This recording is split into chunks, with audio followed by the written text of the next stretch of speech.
Friends, supreme court का आज जो डिसीजन आना था एजीआर ड्यूज को लेकर वो स्थगित कर दिया गया है और अब अगली सुनवाई 18 जून 2020 को होगी। तो इस वीडियो को अंत तक देखिए ये जानने के लिए वो क्या कारण थे जिनके कारण ये सुनवाई टली।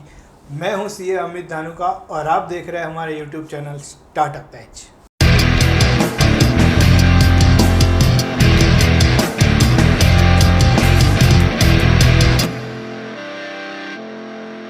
तो उसमें दोस्तों सुप्रीम कोर्ट सबसे पहले तो कंपनी से ये जानना चाहता था कि यदि हम आप जो समय मांग रहे हैं वो देते हैं तो उस समय में आप कैसे भुगतान करेंगे, जिसे हम रीपेमेंट शेड्यूल भी कह सकते हैं।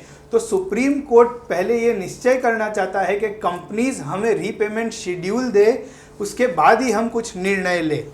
उसके अलावा दोस्तों खाली रीपेमेंट शेड्यूल से सुप्रीम कोर्ट संतुष्ट नहीं था। सुप्रीम कोर्ट कहीं ना कहीं सिक्योरिटी भी चाहता था। तो टेलीकॉम कंपनीज से ये भी कहा गया है कि आप रीपेमेंट शेड्यूल के साथ और क्या क्या हमें सिक्योरिटीज़ दे सकते हैं वो भी हमें बताइए।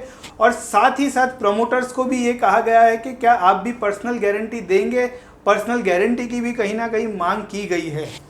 तीनों ही मुद्दों पर हालांकि अनिश्चितताएं अभी भी बनी हुई है, जो हम ये अनुमान लगा सकते हैं कि आने वाले एक हफ्ते में यानी कि अगले गुरुवार को 18 जून को जो सुनवाई है उसमें क्लियर हो जाए और हो सकता है कि फैसला आ जाए।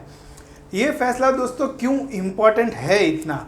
दोस्तों ये पूरे भारत के टेलीकॉम सेक्टर के लिए मेक और ब्रेक की बात है, ना कि सिर्फ एक कंपनी के लिए।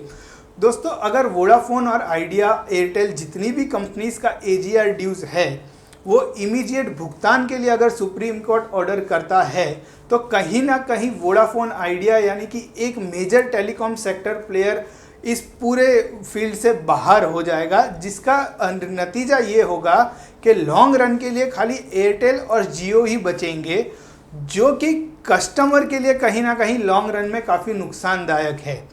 दूसरा, इसके बाद दोस्तों तीसरा प्लेयर एंटर करना बहुत मुश्किल है, नवा तीसरा प्लेयर, क्योंकि यहाँ पे एंट्री कॉस्ट जो है, spectrum fees, licence fees, setup cost बहुत ही ज़्यादा है।